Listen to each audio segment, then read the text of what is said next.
ഈ സംശയരോഗത്തിലേക്ക് ഒരു വ്യക്തി വഴുതി വീഴാനായിട്ട് മൂന്ന് കാരണങ്ങൾ.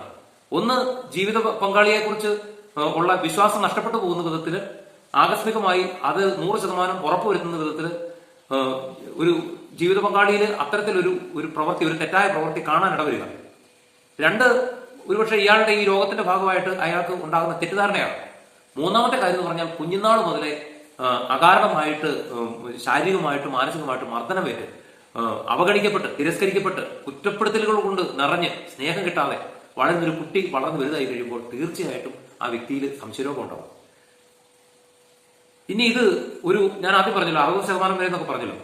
ഒരു 30% മുതൽ 60% വരെയൊക്കെയുള്ള അസുഖമുള്ള വ്യക്തിക്ക് ഇത് മാറാനായിട്ട് ആഗ്രഹിക്കുന്നുണ്ടെങ്കിൽ അവർക്കുള്ള ഒരു സൂത്രവാക്യം ഞാൻ പറയുന്നു.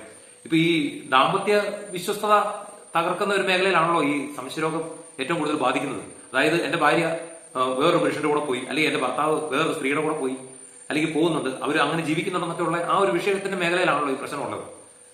നീ ഒറ്റ കാര്യം ചിന്തിച്ചാൽ മതി, ഞാൻ അങ്ങനെ പോകുന്നുണ്ടോ, ഞാൻ അങ്ങനെ ഒരു പ്രവൃത്തി ചെയ്യുന്നുണ്ടോ, എന്തുകൊണ്ട് ചെയ്യുന്നില്ല? എന്നെ ആ മേഖലയിൽ ദൈവം കാത്തു സംരക്ഷിക്കുന്നതുകൊണ്ട് ഞാൻ ചെയ്യുന്നില്ല, അല്ലാതെ എന്റെ യോഗ്യത കൊണ്ടൊന്നുമല്ല.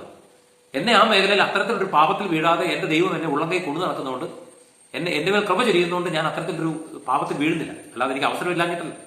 അപ്പോൾ അങ്ങനെ എന്നെ ആ ദൈവം കാത്തു സംരക്ഷിക്കുന്നുണ്ടെങ്കിൽ, ആ മേഖലയിൽ നിന്ന് അത്തരത്തിലൊരു പാപത്തിൽ വീഴാതെ എന്റെ ദൈവം എന്നെ കാക്കുന്നുണ്ടെങ്കിൽ എന്റെ ജീവിത പങ്കാളിയും അതേ ദൈവം തന്നെ കാക്കും, അത്തരത്തിലൊരു പാപത്തിൽ വീഴാതെ കാത്തു സംരക്ഷിക്കും എന്നുള്ളൊരു ബോധ്യം നിനക്കുണ്ടായിരുന്നു. അങ്ങനെ നീ ചിന്തിക്കാൻ തുടങ്ങുന്നിടത്ത് നിന്നെ ബാധിക്കാനിടയുള്ള അല്ലെങ്കിൽ ബാധിച്ചിരിക്കുന്ന അല്പസ്വല്പമായിട്ട് വിഴുങ്ങിക്കൊണ്ടിരിക്കുന്ന ഈ സംശയരോഗത്തിൽ നിനക്ക് പൂർണ്ണമായിട്ട് മോചിതനാകാൻ സാധിക്കും. മനസ്സിലായോ? കാരണം എനിക്ക് എന്റെ കഴിവുകൊണ്ട് എന്റെ മിടുക്കുകൊണ്ടൊന്നും എനിക്ക് ഈ ലോകത്തിൽ നിന്ന് ഒന്നും ആകാൻ സാധിക്കില്ലേ. ഒരിടത്തുനിന്ന് ഒരു പാപത്തിൽ നിന്ന് മാറി നിൽക്കാനൊന്നും സാധിക്കില്ല.